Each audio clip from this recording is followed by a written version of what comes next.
Alright, isang quick review para sa ating bagong bag. Usagi, worth it ba? Worth it ba for motovlogging? Check natin. Tara, let's go. Ano pala siya? Chest bag. Meron siyang 4 na straps. So may kita nyo. Wala nang unboxing to, rektahan na kagad. Tara, check natin yung loob nya. Yun ayos. Ang daming packet. 1, 2, 3, 4, 5, 6, 7. So bali 7 packet siya. May kasama siyang, hindi ko alam kung para saan to siguro reserva lang pag nasira yung strap. Yan, tapos meron siyang keychain. Yung sticker na idikit na natin, Usagi. Check natin yung mga may lalagay nating gamit. So halimbawa itong wallet. Yan, wallet. Power bank, syempre di mawawala yan. So tapos yung ating camera, or tingnan natin kung magkakasya siya. Medyo malaki.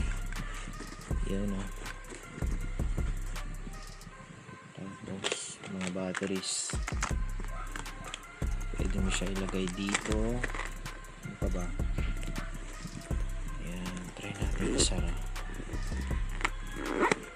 Yun tapos dito pwede kang maglagay ng, syempre sa Reds hindi mawawala yan, vape, diba? Try natin salpa. Yun vape.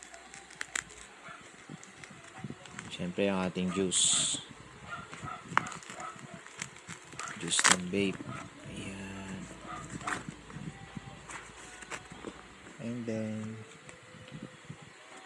yung ating cellphone pagka gusto natin kumuha ng video. Yan. So ganyan yung magiging dating niya. Tapos ayan, suot mo siyang ganyan, nakalagay sa chest mo. Siguro mamaya i-send ko yung outcome ng video pagka habang gamit natin tong bag. Yan. Tignan naman natin yung quality niya, kung maganda ba yung pagkakatahi ng kanyang yung materials. Mukhang okay naman, maganda. Made in Philippines nga pala siya. Ito, maganda yung tahi niya, pasado sa atin ito. So ito yung etiketa. Ayan yan, etiketa niya. Usagi.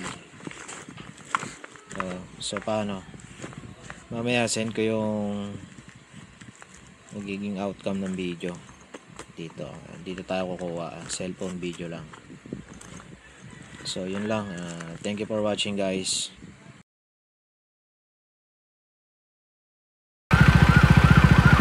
Alright, this is the moment of truth. Try na natin yung bag. Dito tayo kukuha ng video. Sakto.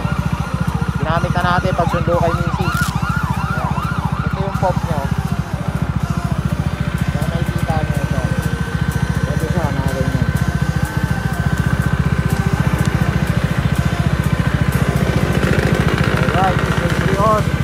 Go!